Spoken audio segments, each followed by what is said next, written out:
When Boys Over Flowers aired, it didn't simply succeed, it standardized a type of recognition that is difficult to adjust later. Lee Min-ho's portrayal of Gu Junpyo became more than a role, it became a reference point for how audiences would interpret everything that followed. That kind of fixation is powerful, but it narrows the corridor for change. Global distribution amplified the effect. The series reached audiences far beyond its domestic base, and with that reach came a uniform expectation, the actor associated with a specific emotional and visual identity. Once that identity is exported, it stabilizes quickly. Viewers across regions begin to align around the same cues, mannerisms, tone, posture, and those cues become the baseline for evaluation.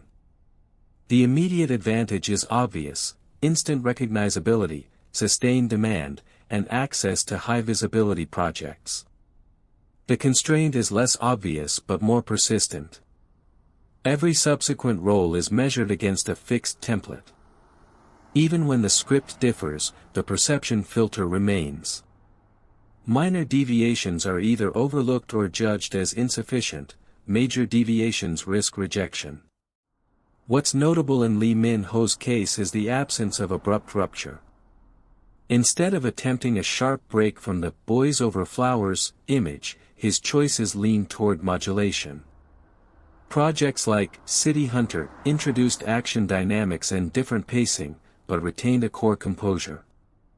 The Heirs reinforced the established appeal while adjusting relational dynamics and tone. Each step moved the image slightly without dislocating it. This approach aligns with risk management.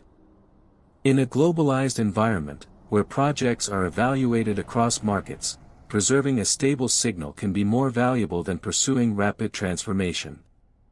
It also aligns with brand continuity, endorsements, media framing, and audience memory all benefit from a coherent identity. However, the longer the fixation persists, the higher the threshold for meaningful change. By the time The King, Eternal Monarch arrived, expectations were so consolidated that even small shifts were scrutinized. The project's scale increased visibility, but it also magnified the gap between anticipated and delivered variation. From an analytical standpoint, Boys Over Flowers is less a starting point than a constraint-setting event. It defines the perimeter within which subsequent decisions operate. The question for any actor in this position is how to expand that perimeter without collapsing the structure that sustains it.